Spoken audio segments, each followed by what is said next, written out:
Good morning mga Lods. Today is Sunday, araw ng palaspas. At tayo magising mga today. Sasamahan niyo ako. Okay na tayo. Let's go.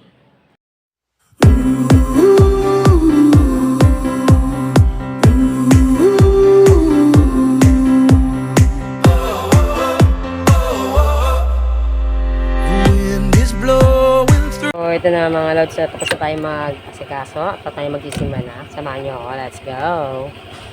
So, dito na tayo simbahan sa Nicolas 1. Ayan. Sa Nicolas 1. Tuwing ng Pasko, pinaugalingan na ng gobernador ang panayan ng mga